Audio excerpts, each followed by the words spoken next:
Stop scrolling. Prince Harry just flashed the brightest red flag the monarchy's seen since Diana's explosive TV confession. And Meghan's sold-out jam stunt is the spark that lit the fuse. We're talking staged scarcity, a prince in freefall, and a royal wallet that might slam shut before sunrise. Ready? Because once the dominoes start toppling, they don't stop. Prince Harry should have been riding high after his Invictus glow-up, but the last two public sightings told a darker story. Cameras caught him drifting through Heathrow, looking ghost-pale, phone glued to his palm, eyes miles away. Body language analysts tore the footage apart, drooping shoulders, delayed blinks, half-hearted waves. The internet didn't hesitate. Threads sprang up about old habits creeping back. The very habits he confessed in spare he'd leaned on to numb pain. One clip from a children's charity event sealed the unease. Harry, once the ultimate kid whisperer, stumbled through a speech, lost his place, then slapped on a smile so brittle you could hear it crack. By the time the live stream ended, the hashtag #IsHarryOK trended worldwide. Viewers who came for royal charm stayed for the looming train wreck. Describing Harry is called being high. I mean, it brings new meaning to your highness. Exactly. I think that this is a dangerous That's his conversation. new nickname, Your Highness. And you could almost feel collective breath held for the next twist. Twist delivered in glossy pastels and whimsical fonts. Meghan's long-teased rebrand, freshly christened As Ever, promised hyper-curated luxury for the kitchen shelf. Countdown posts rolled out like a space launch.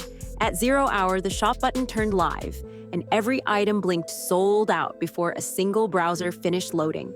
Within minutes, Twitter and TikTok filled with confusion. Carts empty, no confirmation emails, inventory vanish acts straight out of a magician's playbook. First-timer shoppers were baffled. Veterans remembered her debut fiasco and smelled a recycled stunt. Scarcity stirs desire once. Pull the same trick twice and you're peddling déjà vu. Blog comments morphed into forensic labs. Users compared timestamps, cache logs, even packet captures to prove there was never any stock to buy. The crown Meghan meant to polish started showing cracks the size of canyon rifts.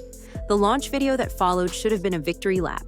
California sunlight, Provence chinaware, effortless Duchess charm. Instead, it radiated tension visible from space. Meghan's trademark poise flickered. Her gaze darted off camera as if cue cards kept shifting. The smile appeared late, dissolved early. Commenters slowed playback to quarter speed, hunting micro-grimaces. They counted shoulder twitches, cataloged throat clears, analyzed every millisecond as evidence that something wasn't just off, but fundamentally wrong. Meanwhile, the star product sat under interrogation lights. Jam, except experts refused to call it that. Crack open the jar, and the artisan preserve drooped like a failed panna cotta. Veteran jam judges sniffed out the problem in seconds. Sloppy pectin ratios, ordinary fruit, sugar crystals clumping at the rim. One revered jelly doyen joked it was a Pinterest prop wearing a Bon Maman costume. Food influencers posted spoon tests in slow motion. The spread oozed, rather than glistened, then slumped into puddles. Each viral video siphoned another layer of credibility. And while Meghan's team staged pastel flat lays, industry insiders tallied the flaws.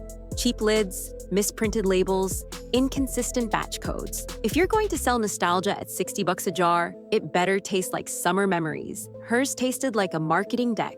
Just as the ridicule peaked, the spotlight snapped back to Harry, because crumbling brands are one thing, crumbling mental health is another. Local London rags slipped a grainy photo of him exiting a pub's private room well past midnight. The shot wasn't damning by itself, but match it against his earlier vows of sobriety, and the whispers thundered. Royal commentators dredged up diary entries, pointing to his own admissions of self-medication. Psychologists hopped on morning talk shows, cautioning the public not to diagnose through pixels, then spent 5 minutes diagnosing him through pixels. The palace, once a fortress of no-comment silence, quietly let courtiers tell reporters Harry was merely exhausted. Exhausted is PR code for a storm you can't explain in 30 seconds. Then the money leak cracked the dam. Palace accountants, under boiling media pressure, briefed that King Charles had indeed been fronting intermittent, transitional funds. Not a fortune, but enough to cover Montecito security, private flights, a skeleton staff. Senior aides demanded an end date. Reputational risk, they argued, outweighed paternal instinct. Charles, say insiders, warned Harry the spigot stops next quarter. Tabloids simplified the nuance into one brutal headline: Dad cuts off Duke. Again. The timing, set against Meghan's product fizzle, felt like cosmic misfortune. Two safety nets fraying simultaneously. Audience retention spiked. Nobody looks away when a tightrope snaps. Right when pundits thought they'd mapped every fracture, Princess Eugenie waltzed into the frame. Ass caught weak. Top hat tilted, laugh ringing as she hugged Misha Nonu, Meghan's closest pal. Zoom lens photos hit socials before the horses left the gate. Theories ignited. Is Eugenie funneling updates to Montecito? Has she been undercover for the firm? Neutral cousin or double agent? Each possibility spawned a subplot, and subplots are algorithm catnip. Within hours, YouTube explainer channels lit up with red string graphics pointing from Windsor to West Hollywood and back again. Watch times soared. Speculation sells better than jam. Meanwhile, big-name glossies did their own pivot. The same magazines that once crowned Meghan, the millennial Diana now wrote autopsies of influencer implosion. Headlines swapped groundbreaking royal for overpriced lifestyle cosplay. The Sussex Squad, her digital ride or die, showed battle fatigue. Retweet counts halved, rebuttal threads withered. Even bots programmed to defend seemed to time out. Fans demanded transparency. Where were the promised restocks, the sustainability audits, the charitable breakdowns? Silence. Silence was louder still inside Archwell. IRS filings revealed a slip from 8-figure fundraising projections to single-digit millions actually granted. Programs labeled pilot phase drifted into under review. Philanthropic watchdogs asked pointed questions about administrative overhead. Meghan's brand attempted damage control by pledging 10% of jam profits to food relief. But when profits vanish in phantom sales, so do donation tallies. Critics called it impact washing, using charity as perfume on sour fruit. Spotify yanked archetypes after one underdeliver season. Reports swirled Harry's scripted podcast pitch was rejected because it lacked direction. Netflix quietly shelved Meghan's animated series, citing creative realignment. Hollywood budgets shrink when numbers don't add. Star power alone can't override churn rate. In LA's power brunch circuit, producers started murmuring brand risk, and nothing slashes future deals faster than those two words etched in an email subject line. Legal fees ballooned in parallel. Harry's phone hacking crusade marched into year 3. Lawyers billing by the lunch hour. His U.S. visa faced a freedom of information tug-of-war. Opponents claimed if he admitted past drug use in Spare, he may have lied on immigration forms. I mean, this guy seems to have had more drugs inside him than you could get in a chemist shop.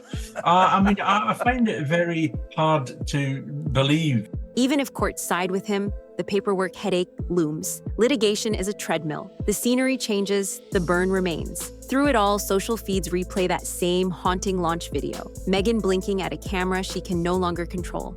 Every slow-mo micro-frown stands as shorthand for brand fatigue. Commenters who once defended every gesture now write, "I'm tired," and scroll on. The algorithm notices and buries erstwhile royal darlings beneath fresher scandals. Boardrooms have started using the Sussex slide as a cautionary slide deck case study, how reputation can nosedive when narrative control outruns operational truth. Marketing chiefs cite the jam fiasco as textbook confirmation bias. Executives believed buzz equaled demand, ignored supply chain reality, and paid the price in credibility. When your downfall becomes homework fodder for MBA cohorts, the free advice ends and the cost of public redemption skyrockets. Even inside Kensington Palace, the ripple effects are felt. Courtiers whisper that William and Kate, once wary of saturating their own press feed, are recalibrating schedules to project stability by contrast. Every Cambridge school-run photo, every quietly confident Earthshot update now doubles as soft power proof that the future of the firm lies in tempered modernity, not algorithmic adrenaline. The monarchy won't rescue the Sussexes, nor will it collapse with them. But the juxtaposition sharpens daily, yet a comeback isn't impossible. It's simply incompatible with illusions. If Meghan live-streamed her entire production line, orchard to simmering pot to jar, the trust graph might reset. If Harry pivoted from courtrooms to veteran-led mental health boot camps, redemption arcs could right themselves. People root for reinventions. They just need proof the lesson landed. Transparency is the new luxury.